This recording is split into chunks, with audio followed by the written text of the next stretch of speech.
distracting.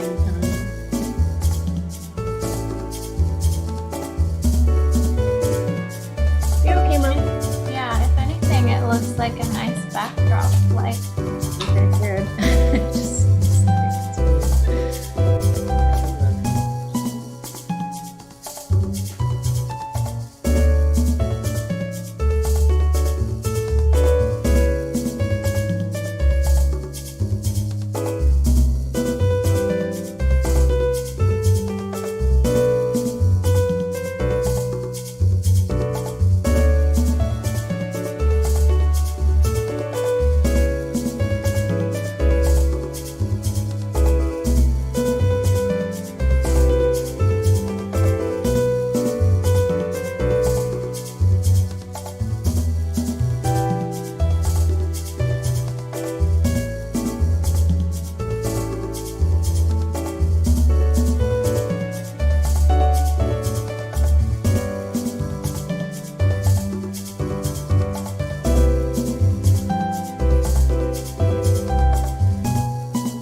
Buenas noches, good afternoon, buenas tardes, good evening to everybody. It is my pleasure to join you tonight for a really exciting conversation. Buenas noches a todos, estamos súper emocionados para darles la bienvenida a esta conversación tan importante. We're really excited to be joining an incredible team today to talk about the amazing documentary that's coming up, Undocumented Justice. You will see my 5-year-old pop in here for a second. Citlali Somoza is behind me. But I do want to say hello. Tonight, we have a really amazing panel that's going to be talking about the personal fight that it took to defend DACA at the Supreme Court. And we're incredibly lucky to be able to connect and hear directly from the lawyer who took the fight to the Supreme Court, has a lived experience in this battle, and is representing and continuing the fight for us. We're really excited to have Luis Cortes Romero, who is an amazing legal warrior, a guerrero for us, who's really taken up this mantle and taken up the fight. Luis Cortes Romero is the managing partner in Noble Legal Group's Washington office, where he practices immigration litigation. He is a trial and appellate lawyer who has represented clients in immigration-related cases and high-profile constitutional litigation involving equal protection and due process claims. A DACA recipient himself, Luis served as co-counsel in the landmark case DHS versus Regents of the University of California before the US Supreme Court, which is badass, which struck down the Trump administration's 2017 decision to end the deferred action for childhood arrivals. Luis serves as an adjunct professor of law with the University of Minnesota Law School and a board member of the National Immigration Project. So he's a busy man, but we thank you for everything that you do, Luis. With me today as well is the incredible Marlene Mo Morris. Marlene, or Mo as we call her, is an award-winning documentary filmmaker and producer, director of Undocumented Justice. Her narrative approach is informed by 10 years as an immigration attorney and decades of experience as a mediator and social justice organizer. Her directorial debut features A New Color, The Art of Being Edith Boone, which was broadcast on PBS's World Emmy and Peabody Award-winning America Reframed series. With us today as well is Nicole Solis-Sison. Nicole is an artist, a creative director, producer, and educator. She is the co-producer and impact strategist for Undocumented Justice. Nicole's work focuses on cultural equity, diversity, and sustainability in digital discourse across the art, media, and film industries. Nicole is a proud founding member of the Undocumented Filmmakers Collective and is a nationwide, which is a nationwide organization that has been able to really create a space for undocumented filmmakers, creators, and media producers. She received her BFA at the University of California, Berkeley, and is the current recipient of the 2016 Eisner Award for the highest achievement in the arts. In 2020, she moderated panels such as Undocumented and Unerasable, Reclaiming Undocumented Narratives and Storytelling in partnership with the Firelight Media at Sundance. So as you can see, this is an amazing panel. And at HIP, this conversation is incredibly important to us because we are not just allowing a reframe of a narrative, but we're putting really impacted communities in the narrative and having people like Luis and Nicole tell that story, supported by someone like Mo who sees the vision, understands the importance of this narrative, and we can use this narrative to continue the fight, to give us hope. And I just want to remind y'all, this happened at the height of the Trump administration, at the beginning of it. And I remember seeing Luis's story and seeing Luis in court and thinking, gracias a Dios, that we have one of our own in the fight. So it is such an honor to have all three of you here. Luis, thank you again for taking time and for really leading the fight. We're so eternally grateful for you, hermano. And without further ado, I will hand it over to our amazing panel. Thank you. Wow, Yasmin, thank you so much for that amazing introduction. I feel very teary-eyed when you said yes to Luis being present in the media and, you know, really fighting that good fight. And with that being said, the fight is not over. Luis can speak to this a little bit more, but I just want to preface with the start of the urgency of this climate. A lot of people have this misconception that because the Supreme Court case was won, a lot of undocumented and documented individuals out here are safe, and also that we are in a pathway to a particular different situation where it is a complete opposite, in fact. So we're really trying to, with this film, kind of highlight the nuances that it takes for, someone like Luis to be a representation for a community, and also the ups and downs of law as far as what it does and it impacts people like Luis and myself, and also the immigrant youth movement. And what I love so much about this film is that Undocumented Justice is documenting history. A lot of us are experiencing erasure with, not having papers, or really struggling with our identities on a day-to-day basis as in the American fabric of our society. And this film really captures the movements that the immigrants' rights movement and the movements before and what is happening now. So if anything, it's so important to be able to have that representation. Exactly what Yasmin said earlier, the fact that there is representation, the fact that our stories are being shed in a different light than popular media, and we are now controlling it. This is why we are here today.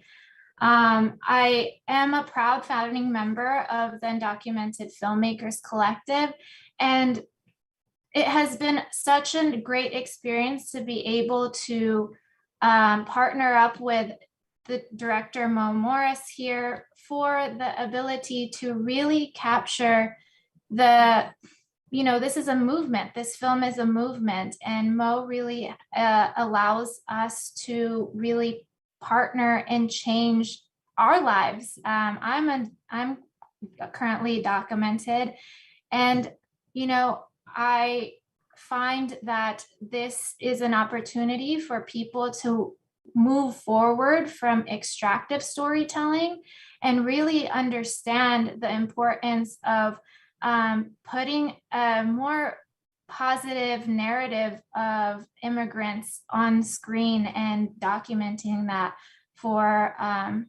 who we are, which is amazing human beings. So thank you so much. And I would love to pivot it over to Mo.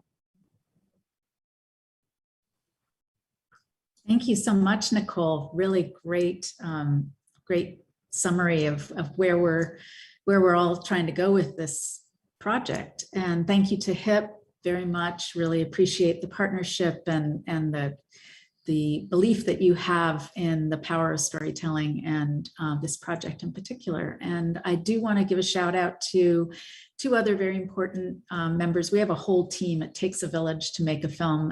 It was an astounding editor, Ken Schneider, great cinematographer, Vicente Franco, a producer, Jed Reif, who's a veteran in the field of social issue documentaries, and Lydia Taravallo, who is also another proud leading member of the Undocumented Filmmakers Collective, as a co-producer on the project. So couldn't do it without all of these voices. And I just wanted to say a couple words about why it's important to, or why we felt it was an interesting discussion to have about the collaboration between impact storytelling and impact litigation.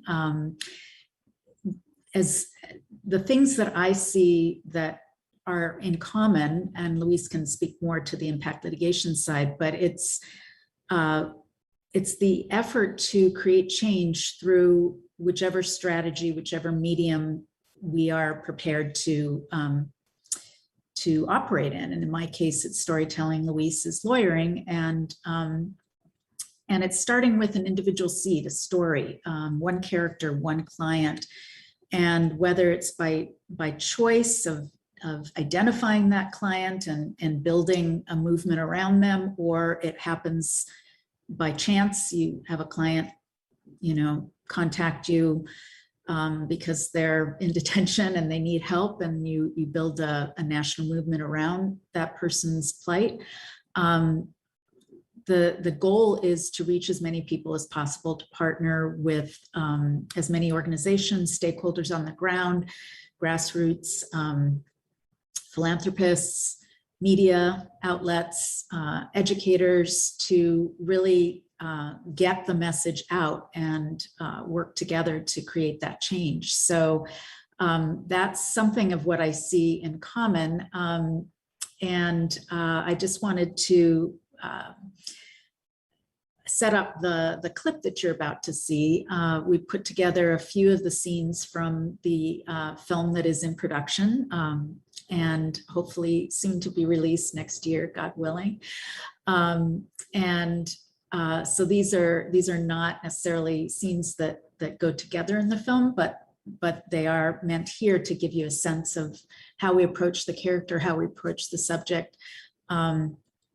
And so the first clip is really giving you a sense of the character. It's always important in any kind of storytelling.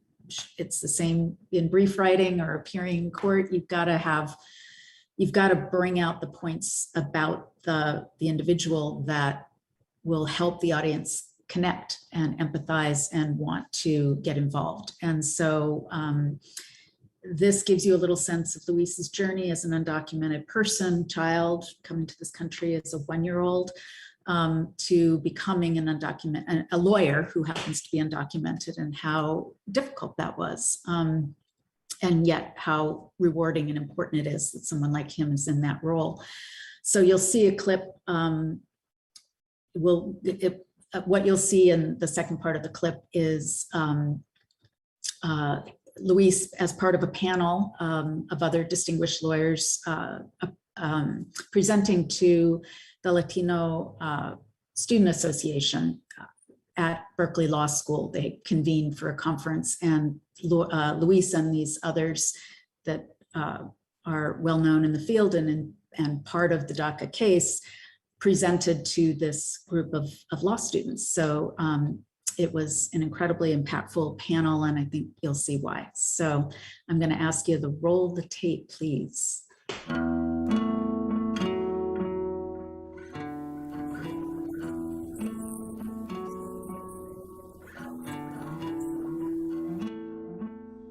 You wouldn't tell anybody about your status.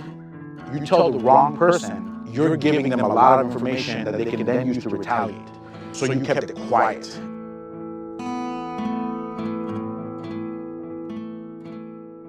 Luis iba a una escuela gifted. Solamente iban estudiantes que eran recomendados por sus maestros. And this is the school, actually, that organized the trip to Europe. It was a class about European history. We learned about the Magna Carta, like King Henry and all that shit. It was dope. I loved it. And so we were gonna go to Europe and like go check out what we had read. That's how bomb the school was. Luis vino bien entusiasmado con una caja bien grande de chocolates. Y le dije, ¿qué vas a hacer con eso? Me dijo, voy a vender chocolates porque voy a ir a Europa. Y a mí se me hizo divertido. Oh, sí. No sé cuántos chocolates vendió, pero sí sé que fue el que más vendió en la clase. And one night they're like, yeah, you can't go because you weren't born here. ¿Por qué no? Dijo, si yo vendí los chocolates. Es que, Luis, tú no tienes documentos. ¿Cómo que no tengo documentos? No, tú no tienes documentos, Luis. Tú no eres ciudadano. I was just super bummed out. I remember I was crying. I got made fun of for crying. En ese momento fue cuando él se dio cuenta que era indocumentado. Y me dijo, ¿por qué no te viniste antes para que yo naciera aquí? ¿Por qué te esperaste?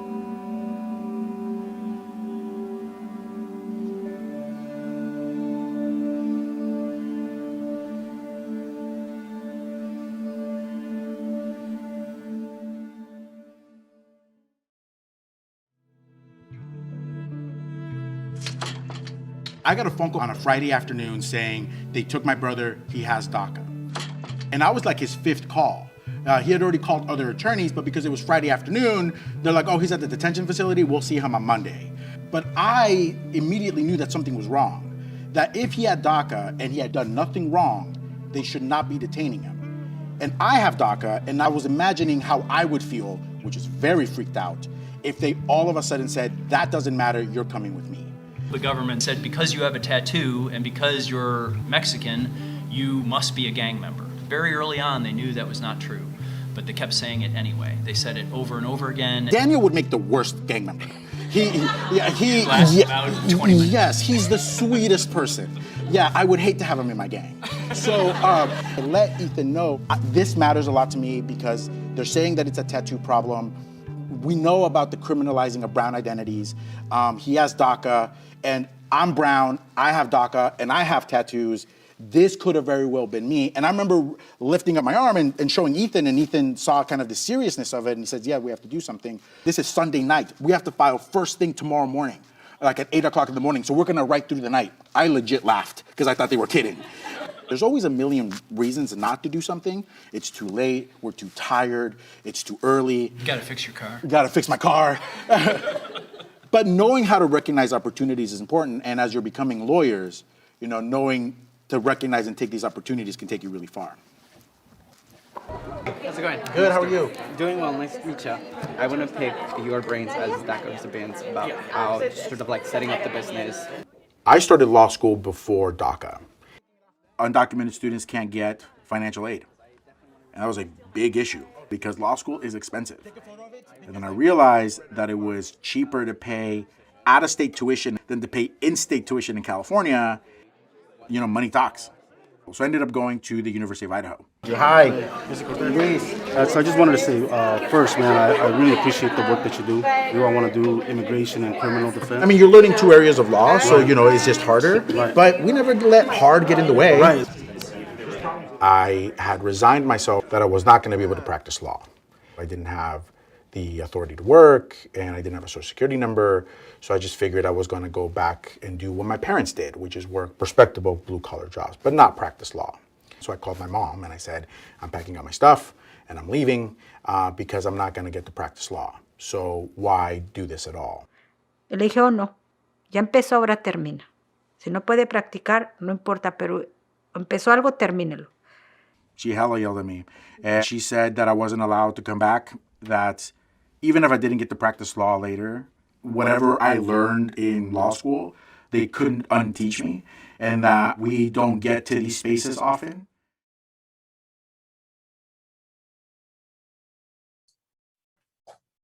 I don't know where to start, Luis. I really don't. There's so much to unpack there, from the chocolates to the coming out story, or like kind of finding out story, if you will. We've all experienced this in different levels. But I think what's incredibly unique, for instance, is that you are practicing law and representing people like me and Daniel, but you have that lived experience. You know, my lawyers don't have that lived experience. Whenever I walk into my law office and I'm crying because, you know, I feel anxiety about DACA and something happening to my papers, they just kind of look at me and they have this blank stare and they have no idea what to do with this crying person in their office. But you are sitting there, you know, maybe you and I shouldn't be in the same court case together because we'll both be crying, but you and me have this shared story. And so I want to ask, how is life different from being an undocumented person to being a undocumented lawyer? Yeah, I mean, so first of all, hi everybody. Thank you so much for HIP for sharing the space. It's great to be with everybody. You know, there is a special relationship that kind of occurs because there's this lived experience, and it is, you know, you go through this journey together, and it's a very, whether it's just renewing your application or going to court, or ultimately determining whether someone's going to get deported or not. It's a very intense journey. And as we're going through this journey together, knowing kind of what those fears are like and knowing kind of what those hopes and dreams are like, is, you know, a very unique perspective that I share with my clients. And it provides me a way to be able to tell their story a little better, to empathize with them about what they're going through, to be able to ask the right questions about their dynamics, their family dynamics, and kind of what it really means, right, to want to be in the United States and be recognized by our government. And so it's certainly what led me to Daniel, right? Like I mentioned in the clip, by the time he called me or his brother called me, he had called other lawyers who said, you know, he's going to be at the detention facility. It's already late into Friday. I'll just see him on Monday. And I just remember thinking about how I freaked out I would be, and how if I was been living here all my life and thought about deportation, but never really faced it in front of me, especially after the promise of DACA, right? Like that was a big promise that was given to us, and to just be taking it away and what that must feel like. What I thought and did was I need to do this right now. I don't care how late it is. I don't care how inconvenient it is. Like it's urgent. And it was that perspective and kind of that thought that made me reach out to Daniel that day, and little did we know how big Daniel's case was going to be, right? And so it definitely provides a unique perspective and really telling our stories. And I think when we were thinking about even the strategy behind the DACA case, there was a lot of questions of like, how does DACA work and how does it work with the rest of immigration law, and thinking about this from strategy. And having gone through the application process through DACA, I was able to really answer those questions on a very expert level, not just because I knew it as a lawyer, but because we all know what it's been like to get those receipt notices and then have to go to USCIS and how they take your fingerprints and then they have to take your photo. And for whatever reason, every time I go take my photo, it's the worst photo in the world. Like we all have those experiences. And so to like know what that really is like, really has also helped me in being able to explain it, and pretty provide that perspective. So it's been a very unique experience, and one that I don't take for granted, because you know, when I was in law school, as far as I was concerned, I was not going to be able to practice law. So to be able to represent my clients, to get to represent them, and to also get to defend the DACA program, that was a result of a lot of activism and a lot of people's blood, sweat, and tears. It was a huge honor. Thank you so much, Luis, for just sharing that. You know, it's so interesting how you were just talking about even like the idea of storytelling. Not a lot of lawyers think like that. That's how I know you're a good lawyer. That's how I know you're a good lawyer, because you're actually really being intentional with the strategy and the story that you're putting forward. And, you know, there's this red flag game going around Instagram and social media right now. So if y'all want to spot lawyer red flags, is you need to ask them, how are you going to tell my story in front of the court? And if they don't know how to answer that question, get out of there. But and you know, at any rate too, I look at you as a mentor, and I look at you as someone who accomplished what a lot of people hope to do, is help community and help ourselves and our family by pursuing law. Some of us drop out of law school. That's me. But you successfully did that. And so I just want to thank you for, you know, making it urgent, and seeing that urgency. And without that urgency, we wouldn't be here. And I want to kind of ask you, how does this film kind of move that urgency? Why did you agree to participate in making this film?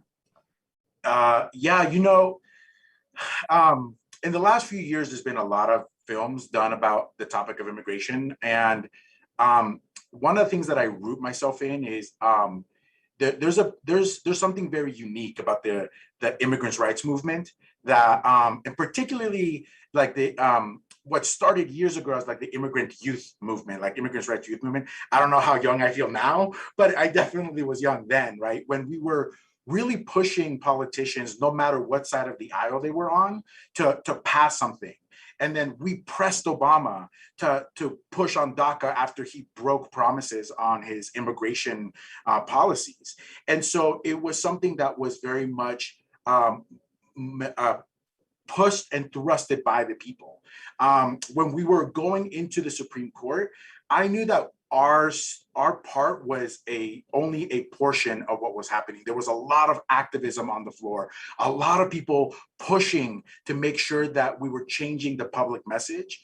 And so I wanted to make sure that whatever I was going to participate in wasn't just focused on necessarily me, but really focused on the movement behind what's happening. And so I like, you know, one of the reasons I really like this film is because it does also highlight how, you know, all the efforts of everybody that it got to get here. It kind of uses me as a vehicle to share all these lights. But it was so many people that were involved. And so I really like that perspective of the story.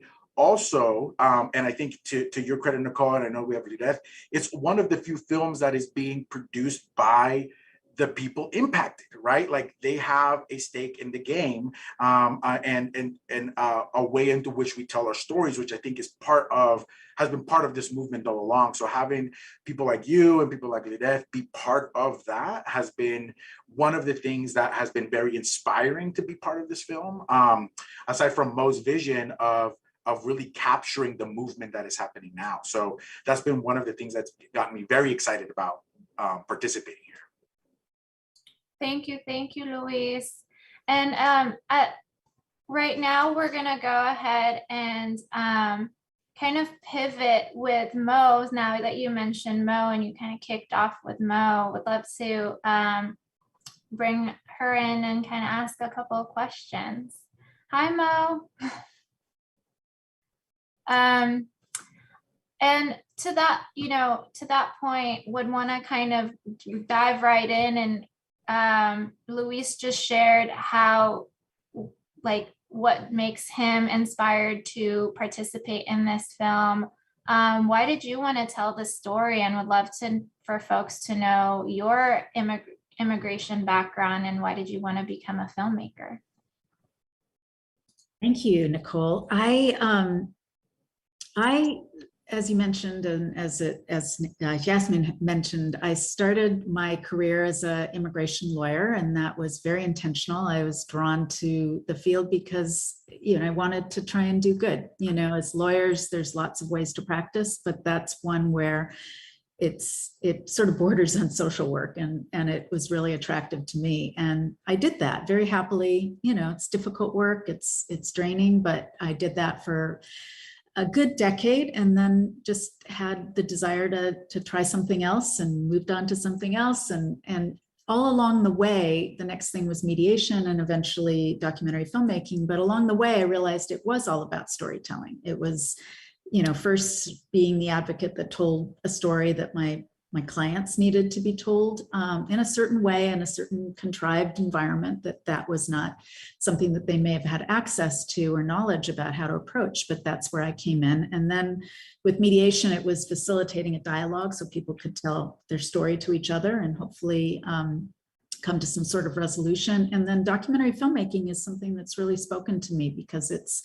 a way that, at least the way that the documentaries that I respect are ones where, there is such a thing as a personal documentary where the filmmaker puts him or herself in it, and that's great if that's intentional. But what works in my documentaries, I think, and many others, is to be behind the camera and let the characters themselves, who are the actors of their own lives, agents in their own lives, tell their own story and try to be as true to that as possible and collaborate to find the opportunities that are important to that particular life story. And that will be a basis for creating change. So when I saw Luis in the news following the issue, I was just really impressed and really intrigued by this idea that someone who is undocumented would have the perseverance to go through law school not knowing if they would ever practice. And I know how hard that is. I don't know that I would have done that had I been in that situation, and that there were places, and not all the states, just a few, where undocumented people could practice law. So I was intrigued and interested, and I approached him. And at first, we did our little dance and met at the Supreme Court and got to know each other a little bit, and we did some filming. And gradually, he just has been such a sport and let us into more and more aspects of his life, and tolerated all of our, following him around and putting the microphone in his face. Just a real champ about giving us access to a lived experience that is so important for this kind of story. And so, what was the first part of your question? Why do I want to tell this story? I want to tell this story to have impact, to take this particular story and put it out, amplify it as far and wide as possible, to work with partners, distributors that will reach the audiences we want to reach, and they are many, but essentially, a public television audience, for instance, or a major streaming partner would help us reach a general audience where, we could present the journey of an immigrant for people that may not be as familiar with that experience, that lived experience, and for whom it would influence them into how they make choices and decisions. And for sure, we want to reach an audience of undocumented youth or documented youth who have shared this experience and who may be inspired to continue the fight, to get involved in the fight, to feel the agency and empowerment that Luis demonstrates. We want to reach educators, we want to reach businesses, we want to reach corporations, we want to help change the culture of inclusion and representation within those institutions. So, I think it's a great story for all of those purposes. And I'm just really excited and privileged to be working with Luis and others and all of my team on this. Thank you. Thank you, Mo. And I think we're now going to set up clip 2. Did you want to share a little bit about clip 2? And yeah. So clip 2 is taking us into the actual lawsuit.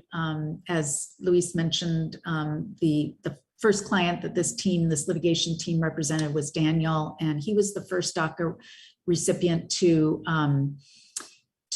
be put in deportation proceedings by the Trump administration. As Luis mentioned, it was like, whoa, what's happening? It's not supposed to happen. We're protected from deportation, but that was not the case, and it served as a blueprint for developing the Supreme Court, or the federal court approach that ended up in the Supreme Court, to fight on behalf of 700,000 DACA recipients and all of the others who were waiting to apply. So this just takes you into that day of the Supreme Court hearing. And we all know what the outcome of that was, and that it wasn't the end. Right after the Supreme Court hearing, pandemic hit. So all the filming ended up being remote, and Luis was a sport and had microphones and cameras in his house that, iPhones, that we caught the action leading up to waiting and waiting and waiting for the decision. And then the actual decision day, some really exciting footage that his wife grabbed the camera and started shooting. So it's very, very, very much present. And so we're not going to show you all that, but the lead up to it. Roll the tape.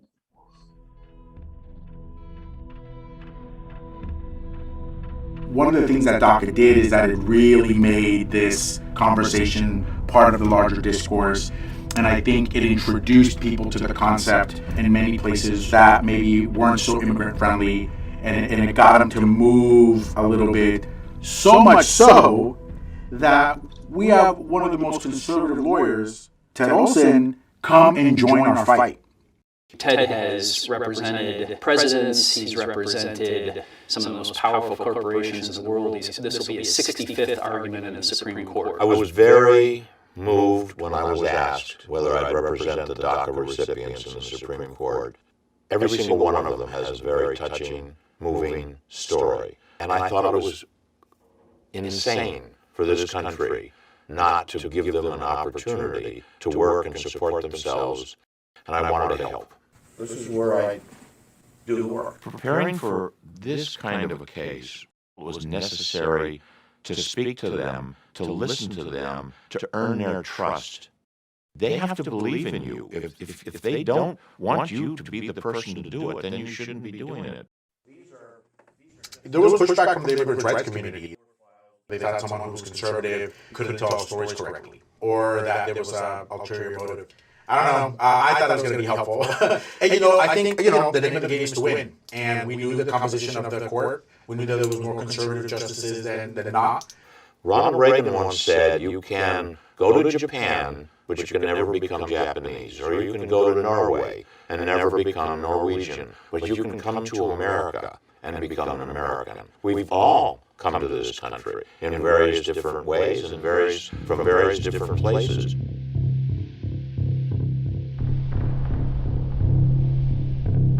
It's nerve-wracking, and I'll be honest, there are moments where sometimes that weight feels a bit heavier than other days. But I'm reminded of what brought about some of the most serious change in America. It's the direct action by people, not Congress, by people.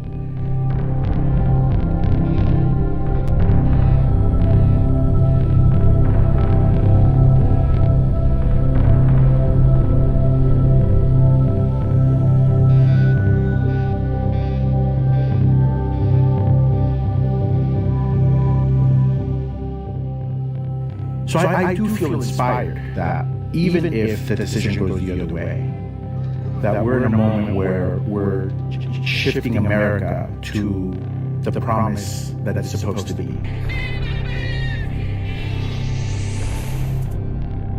Tomorrow, the Supreme Court will have arguments at 10 a.m.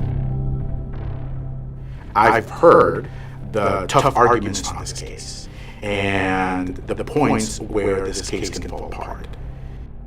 I'm very nervous.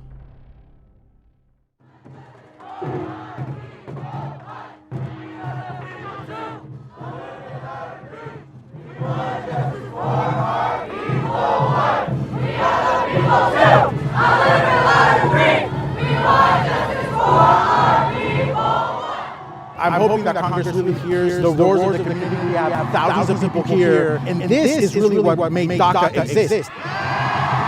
Activism leads and then the law follows. This court should understand that this is a nation of immigrants and that all of us should uphold the beliefs and the values of our country, and that is that immigrants are here to stay. And we should protect, again, these 700,000 individuals who came here for opportunity, for education, and for freedom.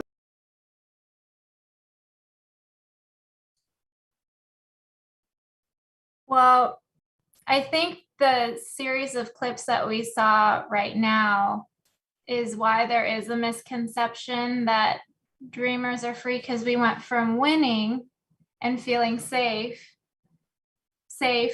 quote, air quotes, right? To now, being under threat again. And, how did we go from winning and being under threat again? And how can we continue to educate the public? I know you were just in Washington this week. I've been working on actions locally. Like, when is going to, how do we keep on educating and to move our narrative forward, Luis? Yeah, that's a great question. When President Biden was elected, obviously there was a big sigh of relief, I think, by a lot of the immigrants' rights community of kind of defeating that kind of 4 years of just constant struggle. But one of the things that I was a bit concerned by was that the support and momentum that was gained from trying to defeat President Trump's immigration policies was gonna all of a sudden go away, because if we see there was a coalition of groups and organizations and companies and people who all came together and really joined the chorus of voices that was really advocating for immigrants' rights. And my concern is that if President Biden was elected, that people were just going to assume that things were all just fine now, and that that essentially that the fight was over and that things were going to just be fine from here on out. And I think that is starting to be true to some extent. I think a lot of people have really sat in that complacency and thought of like, okay, we've defeated President Trump, and so like now it's fine. But what we do know is that states and collectives of states like the state of Texas and others have again restarted the fight against DACA, and they have been at least in part successful with a case in Texas. Detention centers continue to go. There are local municipalities that continue to target immigrant communities from the local level, county level, and so. Although there's not a president who's saying it very loudly, these impacts are still happening. And so one of the things that we want to do as activists and as people working towards immigrants' rights is let people know that there is still a lot of work that still needs to be accomplished, a lot of work that needs to be finished up, and that this time is just a different political party that we're pressing. Now we have at least a political party that has more of a listening ear, but by no means are they ones that are just going to give us everything that we've been asking for and really that we've been working for and quite frankly deserve. And so and I think one way to do that really is not just to continue the pressure, but continue elevating our stories. One of the things that I think that that's why this is important now, because we are very, very close, because the conversation about immigrants' rights has really been in the forefront in the last few years. And it's really has changed a lot of people's minds. And so I think that that's really why this storytelling is very important, is because we're so close to getting something accomplished. And one thing that I wanted to share kind of quickly, going back to the importance of how storytelling can really make a big impact. The legal part of DACA was very complicated, and it got to go into very like, can the president do this? Can they not do this? And all of that, and it can ultimately get really technical. When we went to really this whole time, part of the strategy, first and foremost, is we have to tell the stories. That is what's going to change this. We have to tell the stories. The legal part can come second. We'll figure that part out, but we have to tell the stories. And I wanted to just very quickly read 2 to 3 sentences that came out from the 9th Circuit Court of Appeals after the government lost at the trial level. They appealed it to the 9th Circuit, and then they lost again. And I want to read you very quickly what those first few words of the 9th Circuit decision that tried to preserve DACA was, because it ultimately really validated our what we've been saying is that the stories really matter. And I'll try not to get choked up, because this is something that I think I read again and again, and it's really the story that served this. One of our plaintiffs, her name is Dulce Garcia, who is also a lawyer and went to law school. And she was one of the people who we represented as part of the DACA suit. And this is what Judge Wardlaw said in writing the decision for preserving DACA at the Ninth Circuit. She said, "It is no hyperbole to say that Dulce Garcia embodies the American dream. She was born into poverty, and Garcia and her parents shared a San Diego house with other families to save money on rent. She was even homeless for a time as a child, but she studied hard and excelled academically in high school. And when her family could not afford to send her to the top university where she had been accepted, Garcia enrolled in a local community college and ultimately put herself through a 4-year university, and then again excelled working full-time as a legal assistant. She was then awarded a scholarship that, together with her mom's life savings, enabled her to go to law school." That had nothing to do with the presidential authority of whether they can serve all that. It was the story of Dulce that like really, really got to them, right? And that's what we're doing here. And that's why it's so important. And so right now we have more people who are able to listen. And I think this is really our opportunity, right? There was a big political push. There was a change of political party. That doesn't mean things are over. That just means that this is our moment to really push it, because they are listening and the whole world is watching. And so that's why I think it's really important to do this right now. Well, I know you said you weren't going to get choked up, but I'm over here getting choked up. Thanks, Luis. And yeah, I guess you answered part of the question too of why this project now. And it really is about the momentum what the momentum also is that the momentum has been going on for more than 20 years, right, Luis? Like, how many years has we built up to this momentum, really?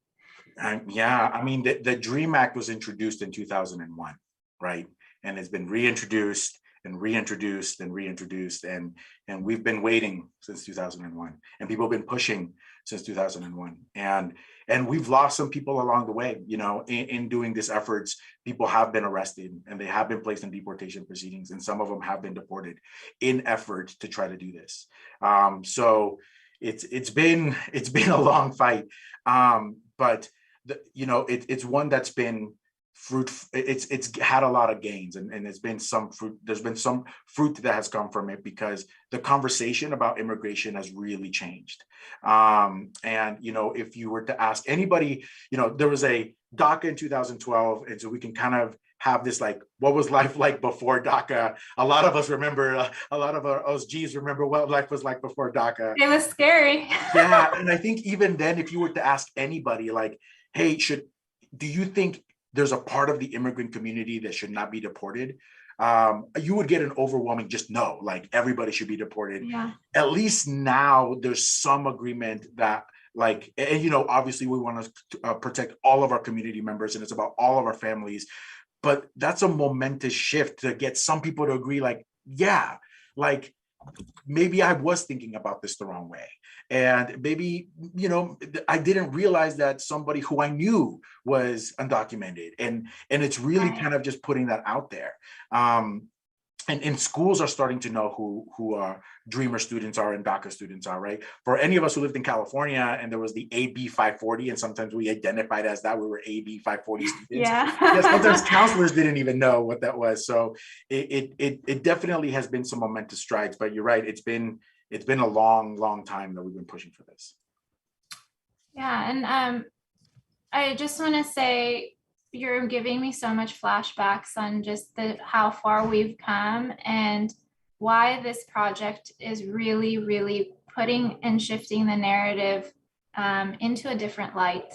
And I just want to thank you, Luis, for being such a positive and force to work with. And I learned so much just even in this call. There's a lot of things, y'all, that Luis doesn't share with us because he's so booked and busy. So thank you so much, Luis.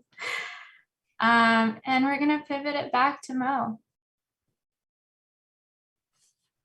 Great, thanks. Wow, I'm inspired all over again, continually, whenever I listen to you all speak about the experience and what's happening on the ground now. And so that's why we're getting involved. That's why we're here to try and get everybody who is already in the fight to keep holding it together and keep pushing forward, and everybody that wants to know how they can help.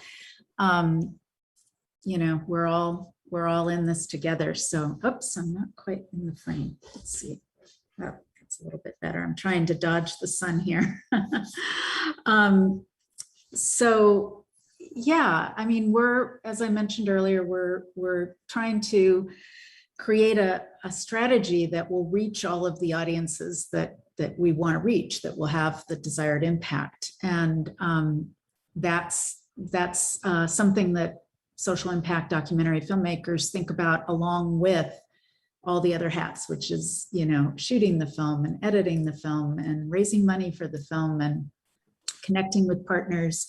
It's really all about how, once we have this completed film, how do we tailor a response or a launch, a rollout, so that it reaches the people that we want to reach in the way that they're accustomed to accessing media. And so that may be certain social media platforms, that may be in classrooms, or lunchtime roundtables in a law firm, or, you know, it could be any number of ways, public television. And so we have those, you know, and are developing those relationships. And so we develop an engagement plan alongside all of those other concurrent plans that we're doing. And so just to give you a heads up about where we're at with the film right now, we're,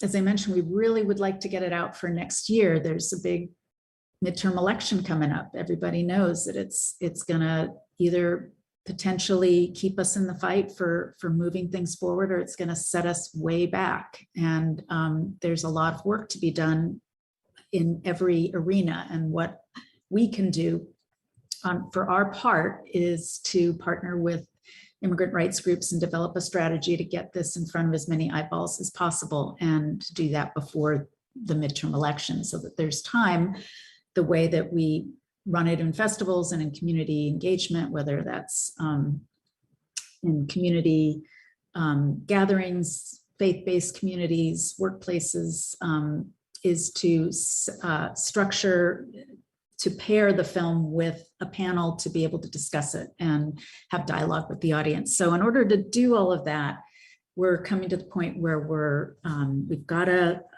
finished rough cut of the film. We're continuing to film because things are continuing to unfold in the news cycle. But at some point, when we have the funding to say it's a wrap and go ahead and put the final scene in, that'll hopefully be a point where we're documenting where the movement is at this moment and what the work is that Luis has been able to do. And it's not going to be complete. There's not an end in sight to this long battle, but it will be something that can help move it forward. So right now we're in that phase of raising finishing funds to complete the film, and it's you know, we have a number of partners. We've been very fortunate to have some really strong institutional partners and individual philanthropists, and obviously we always need more. It's a big endeavor to put together something like this, and I'm appreciative for this opportunity to talk to you all about it.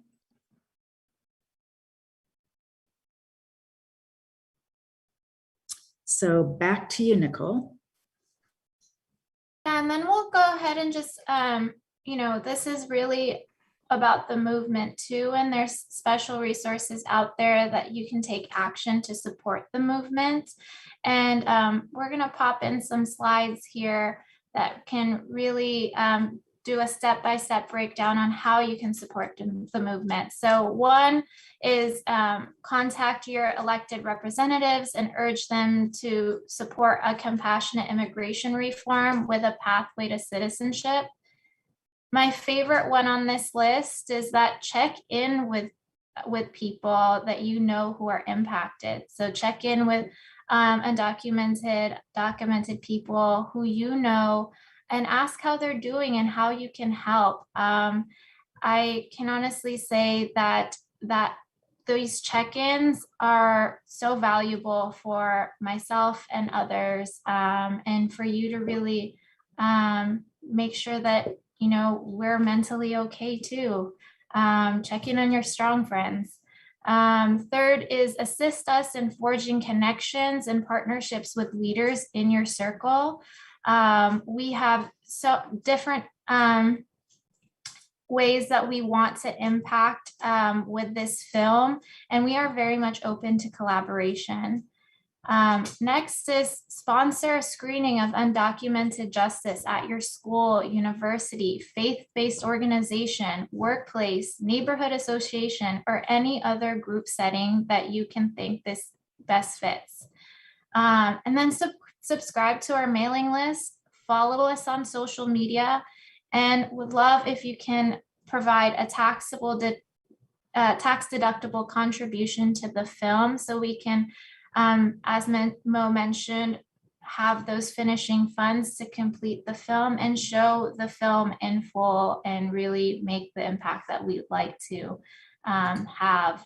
And we are now going to open it up to Q&A, and would love to ask folks if they have questions.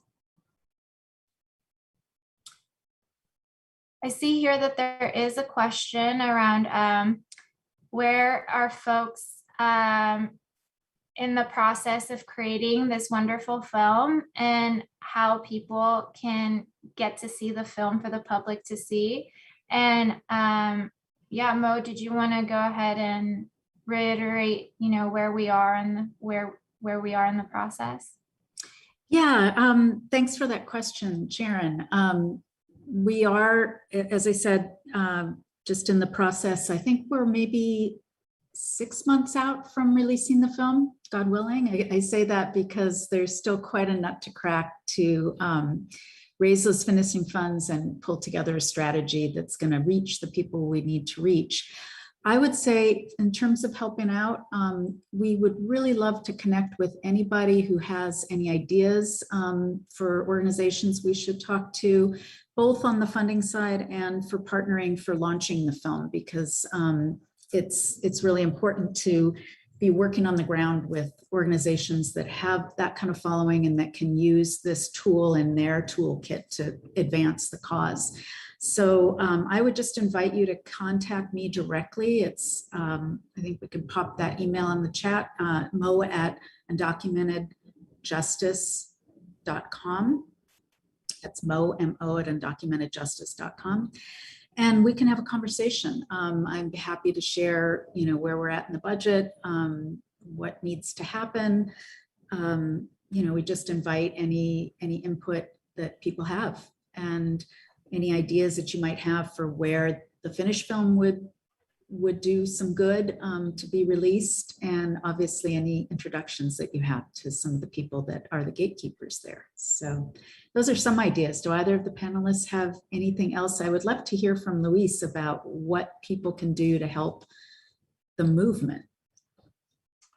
I think that obviously right now we're in a big moment on what may or may not happen with immigration given the budget. I know that it's been a very kind of rough week with that. And so for those who can vote. That's very important. We can, as DACA recipients, cannot vote. And so we depend a lot on our allies to help us push in this political movement. I think with that, I will also say, be involved locally. Immigrants' rights politics starts at a local level, at a very local level. If you can get involved in the city, it has a tendency to change a county. And if it can change a county, it can change a state. And if it can change a state, it can change the country. So be involved at the local level, because a lot of immigrants' rights gets done at the local level. Anything, Nicole, parting words on what people can do that would be helpful? I want to just kind of reiterate the locality. You know, the people who make the most impact in our lives are folks who just want to, you know, really see us as human beings and ask us, where they can help and where they can unlock doors for us, because sometimes we're not in those, well, a lot of the times we're not in those spaces. So if you think about, you know, where you sit and you position yourself in your privilege, you know, we would really love to help as part of the movement to really just see undocumented people as human beings and how you can help.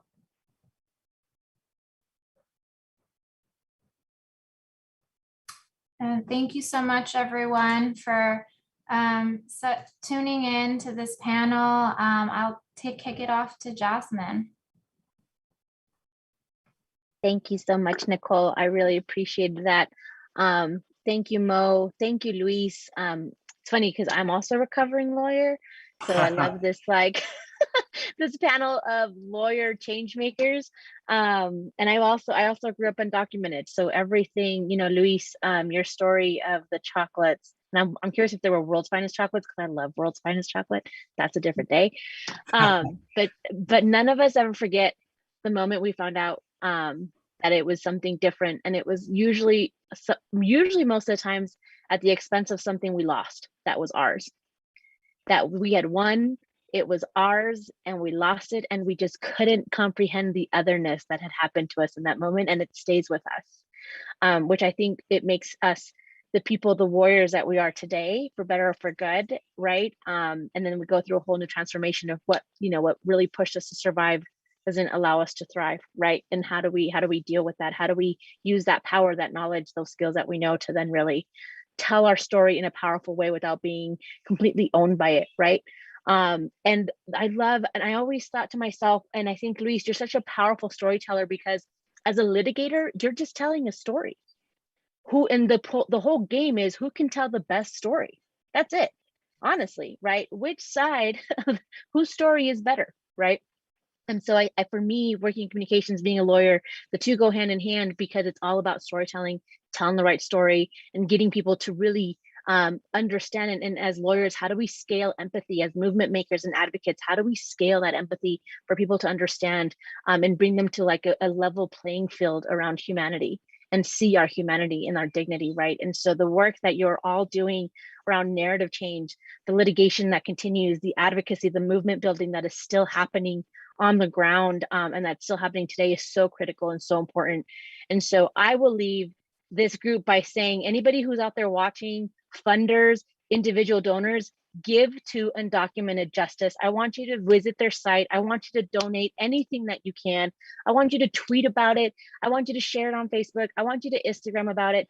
Let's get the word out, and let's get the funding that we need to finish this documentary so we can tell our story.